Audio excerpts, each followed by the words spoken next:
भवप्रत्ययो विदेह प्रकृतिलयानां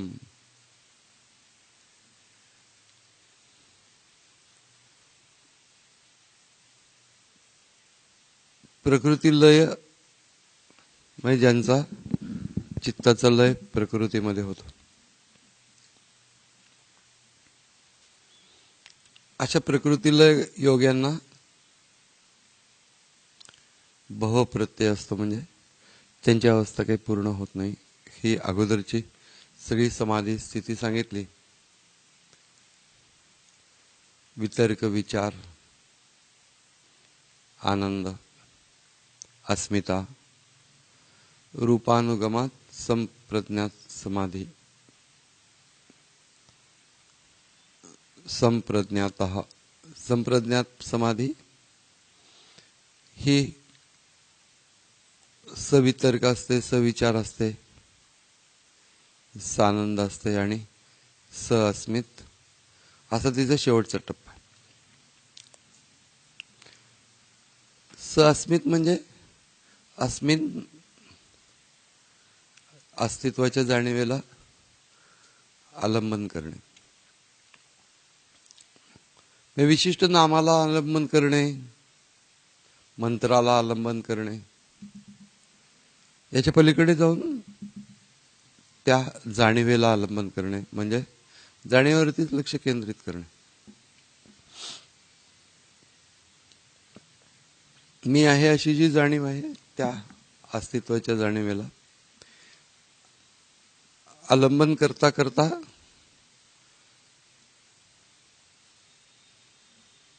बाकी सगळ्या वृत्तींचं निरास होणं. जसं वितर्क समाधीमध्ये मूर्तीचं ध्यान किंवा कुठल्या तरी मोठ्या आलंबनावरती लक्ष केंद्रित करणे, सविचारमध्ये एखाद्या विचारावरती तत्वविचार धारणा म्हणा किंवा ते सगळे विचार ज्या मंत्रामध्ये सामावलेले त्या मंत्रावरती लक्ष केंद्रित करणे. त्यातनं जी सुखमय शांत आनंदमय अवस्था प्राप्त होते त्या आनंदालाच आलंबन करणे किंवा त्याच्यातच राहणे, अशी जी पुढची स्थिती आहे ती स्थिती सानंद समाधी. काही व्यक्ती मोठ्या भाग्याने ही अवस्था उपभोगत असतात. त्याचं कधी कधी वर्णन पण केलं जातं. त्याच्या आनंदाचे डोही आनंद तरंग हे त्या अवस्थेचं वर्णन आहे. या सगळ्या गोष्टींच्या तळाशी किंवा मुळाशी अधिष्ठानाशी अस्मिन म्हणजे मी आहे अशी जाणीव असते आणि त्यामुळेच या बाकीच्या सगळ्या गोष्टी शक्य होतात. त्यामुळे त्या मूळ मीशी संबंधित जर का अवधान राहिलं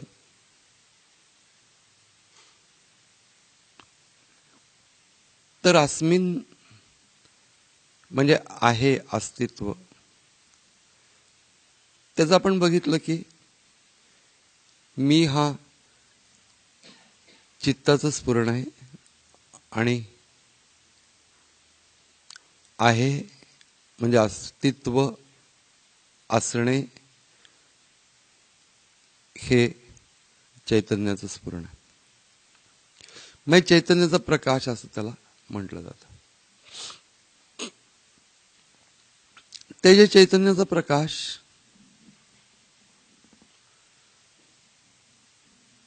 याचा अर्थ तरी काय आहे तर त्याच्या अनुरोधाने गेले असताना आपल्याला आत्मतत्वाचं दर्शन होतं, म्हणजे अनुभूती चित्ताला येते.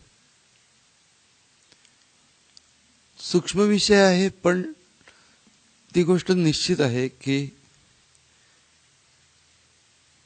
ज्यावेळेला मी आहे ही जाणीव लोप पावते त्यावेळेला मी प्रथम लोप पावतो आणि नंतर मग केवळ अस्तित्व असं भान राहतं.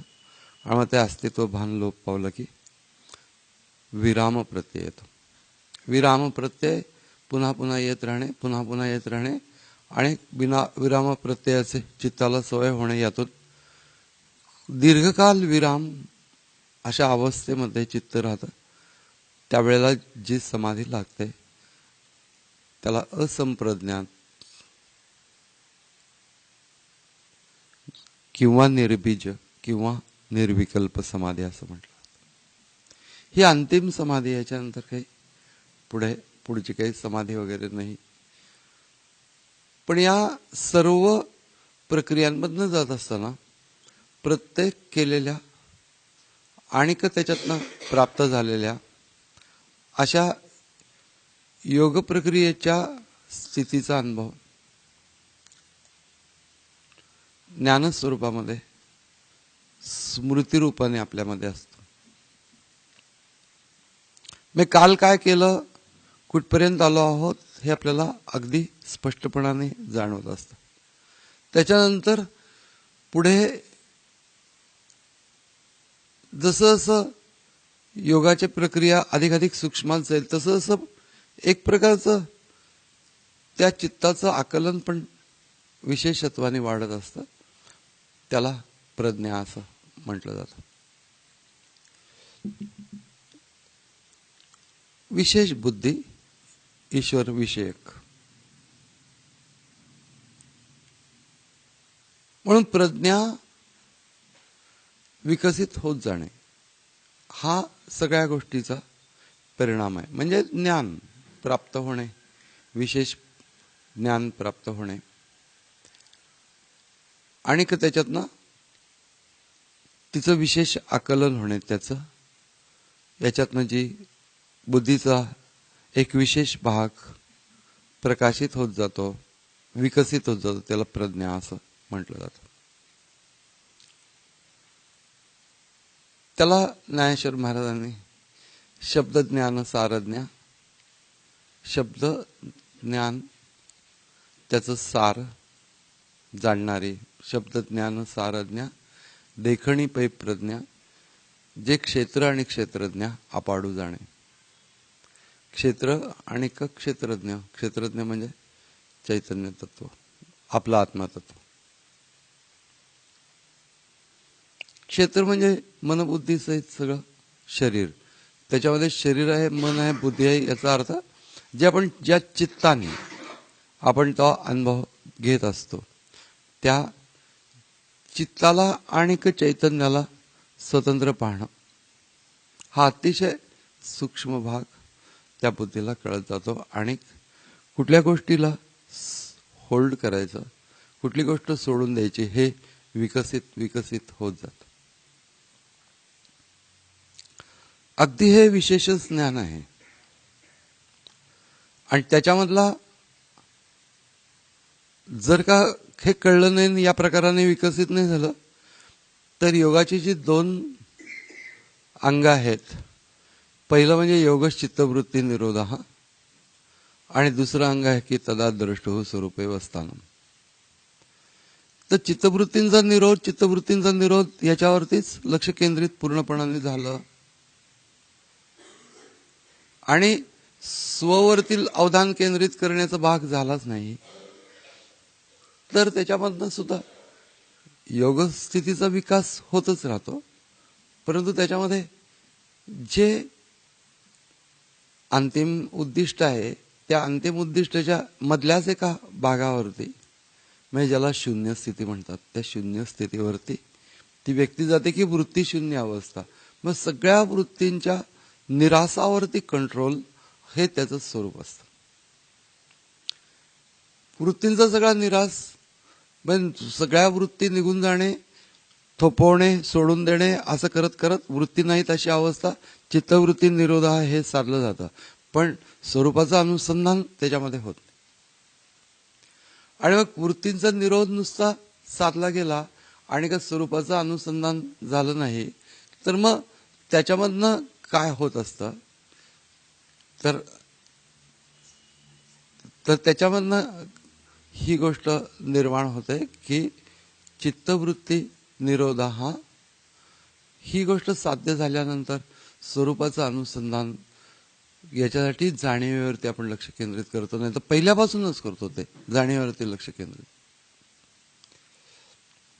नाही तर नुसतंच आलंबनावरती लक्ष केंद्रित झालं तरी देखील वृत्ती निघून जातात, त्याबरोबर तो मंत्र पण निघून जातो आणि मंत्रही नाही, वृत्ती नाही, कुठल्याही प्रकारचं अनुसंधान नाही, अशी जी स्थिती प्राप्त होत आहे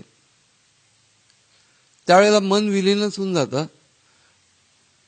ज्या शून्य अवस्थेमध्ये मन विलीन होतं त्याला प्रकृती लय असं म्हटलं जातं. प्रकृतीच्या पाठीमागे असलेल्या पुरुषामध्ये मनाचा लय व्हायला पाहिजे, त्याच्याऐवजी तो प्रकृतीमध्ये लय होतो आणि मग त्यांना भावप्रत्यय म्हणजे त्यांची स्थिती पूर्ववत राहते. ते योगातनं ज्ञानाच्या अवस्थेकडे जात नाही. मी इथे एक सावधानतेचा इशारा देऊन ठेवलेला आहे की जर तुम्ही स्वरूपाचं अनुसंधान न कराल आणि नुसत्याच वृत्तींचा कंट्रोल कराल तर मग तुम्ही या अवस्थेला जाऊन तुम्ही परत याल आणि तुमच्यामध्ये तसा इसेन्शियल फरक जो व्हायला पाहिजे, योगस्थितीतनं स्वरूपस्थिती प्राप्त व्हायला पाहिजे, ती प्राप्त न होता नुसता वृत्तींच्यावरच्या कंट्रोल ज्याचा विकसित झालेला आहे अशी विशेषच व्यक्ती, त्याच्यामध्ये सुद्धा काही ते योगाचं अंग विकसित झालेलंच आहे, परंतु ती गोष्ट या पद्धतीची नाही आहे की ज्ञानाच्याकडे ओरिएंटेड अशी स्थिती नाही आहे, ती आत्मज्ञानाकडे ओरिएंटेड. म्हणून भावप्रत्यय विदेह प्रकृती लयानम या व्यक्ती सुद्धा शरीराचा भाव सगळा संपलेला असतो त्यांचा वृत्ती निघून गेल्यामुळे, त्यामुळे ते विधेय अशा अवस्थेला जातात, पण ते चैतन्यमय ज्ञानमय अशा स्थितीला प्राप्त होत नाही. म्हणून प्रत्येक सूत्राला खूप विश्लेषण आहे.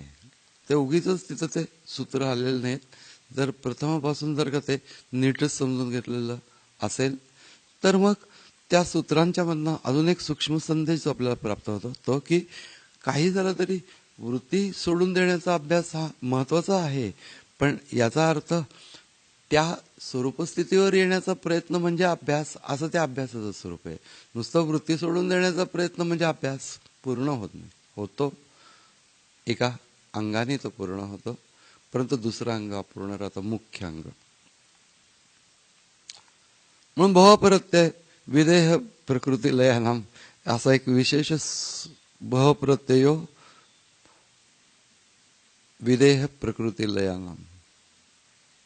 याच्यानंतर मग जो दुसरे जे असतात की जे असं करत नाहीत, म्हणजे ज्यांचा मनाचा लय प्रकृतीमध्ये होत नाही, म्हणजे शून्य स्थितीमध्ये होत नाही, अशा प्रकारचे जे इतर आहेत, म्हणजे जे थोडे काही साध्य करू शकतात, त्यांचं काय होत, ते कुठल्या पद्धतीने जातात तर श्रद्धा वीर्य असं ते पुढचं सूत्र आहे की श्रद्धा वीर्य स्मृती. ओळीने पहिल्यांदा 3 गोष्टी सांगितल्या. त्याच्यानंतर समाधी आणि प्रज्ञा अशा 5 गोष्टी धरून ते जातात. श्रद्धा वीर्य स्मृती समाधी प्रज्ञापूर्वक इतरेशम. इतरेशम म्हणजे इतर जे अशा प्रकृती लयामध्ये तिथं रमलेले नाही आहेत आणि का ते स्वस्वरूपाच्या अवस्थेकडे जात आहेत, ते इतर.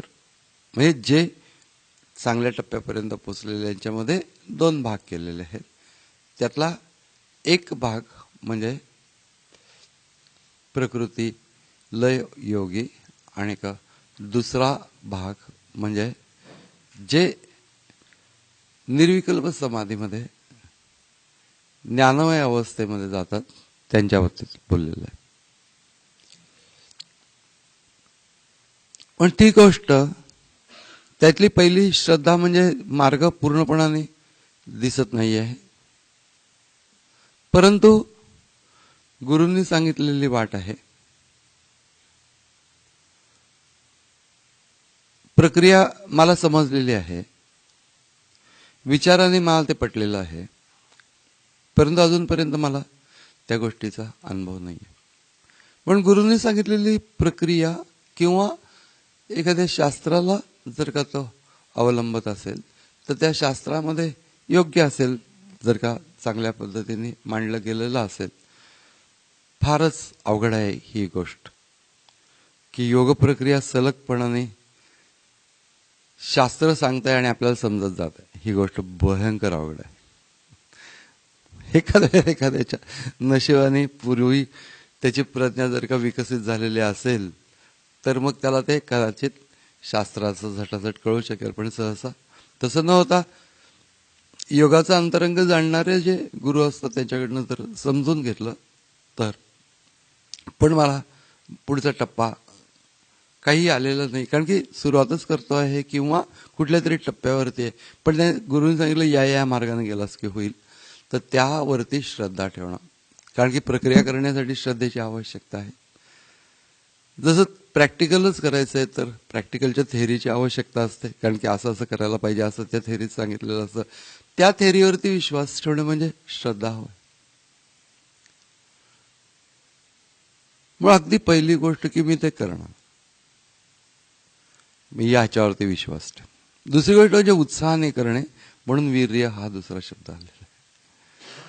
आणि त्याला बऱ्याच गोष्टी त्या शब्दामध्ये सामावलेल्या आहेत, की एक तर जे साईबाबा म्हणायचे श्रद्धा आणि सबुरी, त्यातलं सबुरी सगळं त्या वीर्य याच्यामध्ये आहे, की सबुरी आहे आणि करण्याचा उत्साह आहे. सांगणाऱ्यावरती विश्वास आहे, प्रक्रिया समजून घेऊन वाटेल ते कुणीतरी काहीतरी सांगितलं त्याच्यावरती काहीतरी विश्वास ठेवला, अशा प्रकारच्या श्रद्धांना भगवद्गीता म्हणते काही अर्थ नाही. सत्वानुरूपा श्रद्धा, अंतःकरणाच्या स्थितीनुसार श्रद्धा होते, अतिरेकी लोकांची पण श्रद्धा असते, परंतु त्या सगळ्या श्रद्धांना काही अर्थ नाही. म्हणून ही प्रक्रिया मला त्या ज्ञानाच्या अवस्थेकडे घेऊन जाईल असं मला बुद्धीला पण पटलं पाहिजे, की श्रद्धा याच्यामध्ये ह्या दोन्ही गोष्टी येतात, कारण की हा योगमार्गाचा भाग आहे. बाकीच्या श्रद्धांच्या बद्दल आपण बोलत नाही आहोत.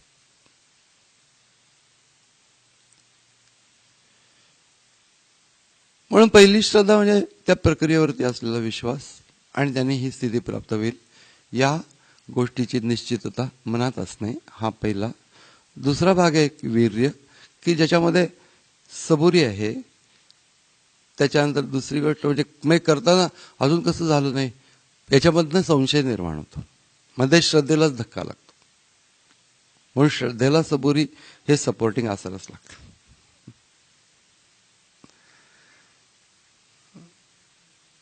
उत्साह असायला लागतो. दुसरी गोष्ट, आणि किती दिवस करतो, रोज उत्साह पाहिजे, कारण किती दिवस करतोय हा प्रश्नच नाही. ही प्रक्रिया करण्यामध्येच मला आनंद आहे.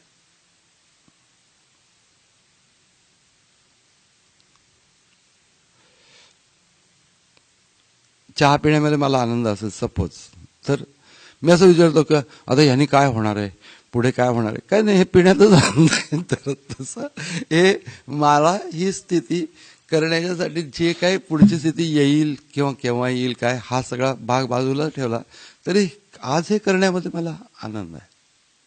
मग हा जो आनंद आहे त्याच्यातनं जो त्याच्यासाठीचा जो उत्साह आहे ते करण्यासाठीचा तो उत्साह पाहिजे. क्षमता पण विकसित व्हायला पाहिजे. एक 5-10 मिनिटच बसू शकतो, त्याच्यानंतर बसू शकत नाही. काय करणार आता, विकसित कर वीर्य. याच्यामध्ये क्षमतांचा विकास हा पण भाग आहे. थोडस निग्रह पाहिजे त्याला, की नाही करायलाच पाहिजे. श्रद्धा वीर्य या शब्दामध्ये सगळ्या गोष्टी आहेत, की उत्साह आहे, त्याच्यानंतर सबुरी आहे, त्याच्यानंतर निग्रह आहे, क्षमता विकसित करणं आहे. या सगळ्या गोष्टींच्या सहित प्रयत्न करण्याची जी माझी इच्छा आहे, की तो प्रयत्न करण्याची टेंडन्सी आहे. Yes, I will do. म्हणून वीर्य याच्यामध्ये या सर्व गोष्टी सामावलेल्या. श्रद्धा, वीर्य हे सांगितल्यानंतर स्मृती हे गोष्ट का सांगतात, स्मृती ही पण वृत्तीच आहे, ती सोडून द्यायला पाहिजे. तर असं नसून स्मृती ही शेवटपर्यंत असण्याची आवश्यकता असते.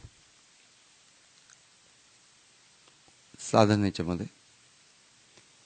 कारण मागे काय केलेलं आहे या गोष्टीची स्मृती असायला लागते. मागे काय केलेलं आहे त्याची स्मृती जर का गेलेली असेल तर आज पुन्हा नव्याने सुरुवात करतोय असं होऊन नाही चालणार. मागच्या गोष्टी कुठपर्यंत आल्या आहेत, कशा आलेल्या आहेत हे सगळं समजायला तर पाहिजे, लक्षात तर असायला पाहिजे की असं असं केलं होतं त्याने, असं असं झालं होतं. असं जे त्या प्रयोगामध्ये जो काही परिणाम झालेला असतो त्याचा ते स्मृती रूपाने रजिस्टर्ड असतं अंतःकरणात. त्याची आवश्यकता असते स्मृतीची. मग कुठल्या टप्प्यापर्यंत कसे आलो होतो हे आपल्याला समजत असतं. कुठं कसं जायचं आहे हे आम्हाला पहिल्यांदा प्रक्रियेचं ज्ञान जसं जसं विकसित होतं, जसं जसं नीट सांगितलं जातं किंवा विकसित होतं. सगळ्या गोष्टी सांगितलेल्याच असतात असं नाही. शास्त्रामध्ये नीटपणाने आलेल्याच असतात असं नाही, आम्ही त्या नीट समजून घेतलेले असतात असं नाही, परंतु अंडरस्टँडिंग डेव्हलप होत असतं. पण जे काही झालेलं आहे त्याची स्मृती अंतःकरणावरती असते. आणि म्हणून जेव्हा मी प्रयोग करतो त्यावेळेला त्या स्मृतीसहित की असं इथं जायचं आहे, हे आपण साधलेलं आहे, हे सगळं मनावरती रजिस्टर असतं स्मृती रूपाने. आणि तसं असण्याची अत्यंत आवश्यकता असते.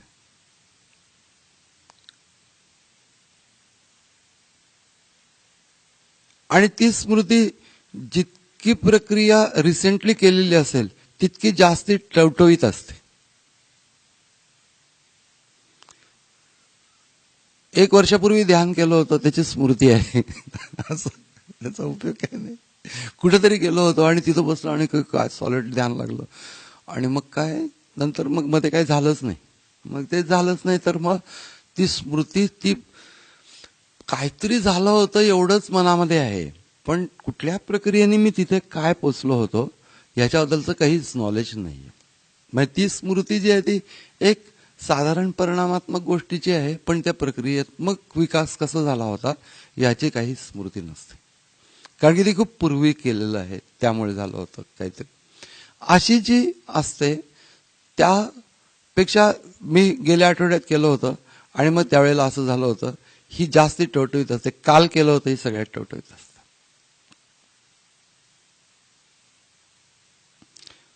मग स्मृतीच्या बरोबर अगोदर झालेल्या प्रक्रियेच्या बाबतीमधला जो रिसेंटनेस असतो तितकी स्मृती जास्ती उपयोगी पडते.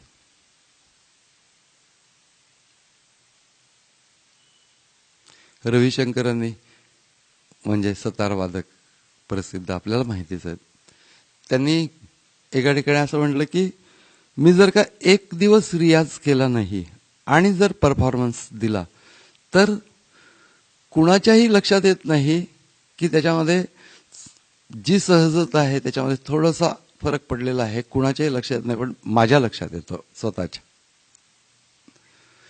1 आठवडा केलं नाही आणि परफॉर्मन्स दिला तर जे जाणकार लोक असतात त्यांच्या लक्षात येतं की रियाज कमी पडतोय किंवा कमी झालाय म्हणून. knowledgeable audience knows. And if I don't do it for 2 weeks and give the performance, well, everybody knows. आता त्यांनी म्हटलं. पण स्मृती हा भाग जो आहे तो मागे केलेल्या गोष्टीचा आणि त्या मुख्यतः प्रक्रियेचा हा जो इम्प्रेशनचा भाग आहे तो स्वच्छ असतो. आणि मग त्यामुळे आम्हाला ते कळतं की आपण इथं आलो होतो असं करायचं.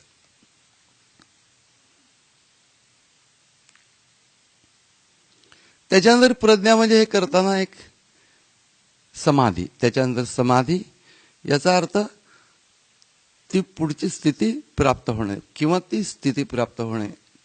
ती स्थिती प्राप्त नाही झाली तर त्याच्या अलीकडची स्थिती प्राप्त होते. आपल्याला कळतं की हे नाही झालेलं आहे, ते स्मृती रूपाने असतं, परंतु ते पुढची स्थिती प्राप्त होताना अजून आपल्याला एक विशेष प्रकारची जाण डेव्हलप होते. प्रत्येक ध्यानामध्ये एक ध्यानाच्या संबंधी स्वतःच्या एक विशेष जाण डेव्हलप होत असते आणि त्यामुळे मन एकाग्र होऊन बाह्य गोष्टींचा विसर पडणे ही गोष्ट कितपत होते हे आपल्याला समजतं, कशी होते हे समजतं. त्यामुळे आहे त्या समाधीच्या अवस्थेमध्ये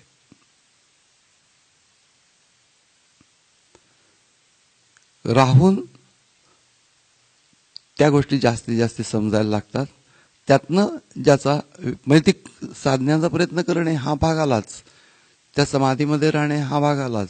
त्याच्या पुढची गोष्ट सांगतात की प्रज्ञा पूर्वक इतरेशम. मग त्यातनं विकसित होते ती प्रज्ञा, विशेष बुद्धी, आकलन, तत्वाचंही आकलन, प्रक्रियामध्ये चूक काय होते याचंही आकलन, प्रक्रिया कुठपर्यंत आली आणि कशा रीतीने पुढची अवस्था काय आहे हे आतून समजत जाणे, या सर्व गोष्टी प्रज्ञा या ठिकाणी आहेत. की त्यामुळे प्रज्ञा विकसित होणे योगाच्या बाबतीमध्ये याला फार फार महत्व आहे. की प्रज्ञा जर का विकसित नाही झाली तर मग ती व्यक्ती फक्त रुटीनली एक काहीतरी करत राहते आणि काहीतरी होईल अशा प्रकारचं वाटत राहते. बऱ्याच लोकांचं असं असतं की माझं काय झालं मला कळलंच नाही. ज्ञानाचा प्रांत आहे हा, अज्ञानाचा प्रांत नाही आहे. त्यांना असं वाटतं की एकदम ते विराम प्रत्ययचा जो भाग असतो ना की काही कळलं नाही, असे जे योगी त्यांचं वर्णन ऐकलेलं असतं त्यांना वाटतं की आपलं पण तसंच झालंय, व्हावं अशी इच्छा असते आणि मग झालंय असं मन समजतं. म्हणून मला काय समजलं नाही ही भानगड काढून टाकली पाहिजे की मला काय समजलं नाही.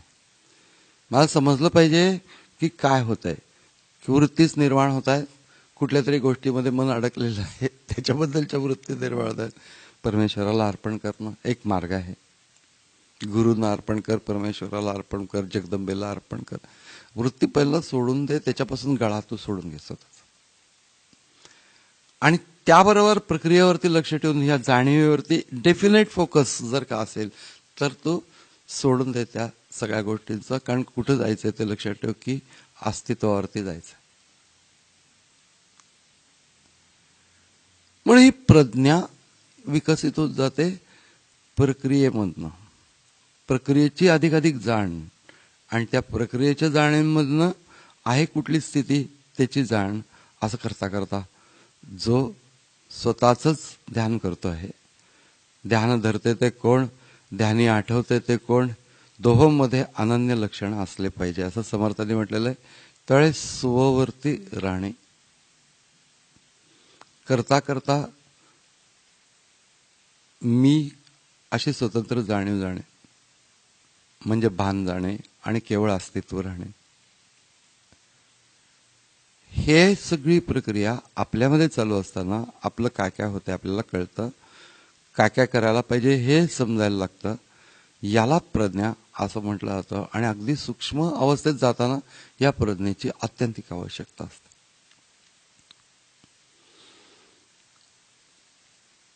कुठून सुरुवात झाली हे आपण विसरून गेलोच असो आतापर्यंत.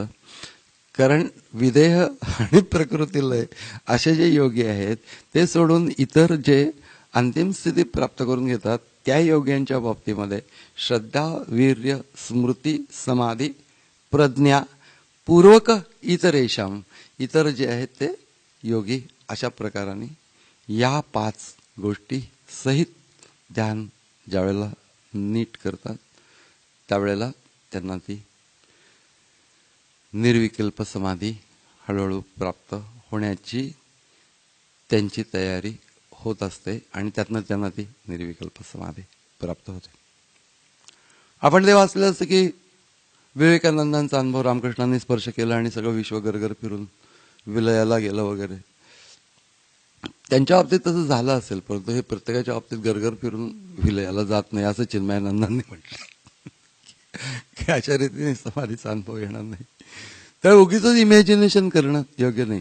असं झालं असं झालं असं झालं स्वतःला कळणं. प्रज्ञा पूर्वक इतरेशम हा अतिशय सूक्ष्म मार्ग आहे.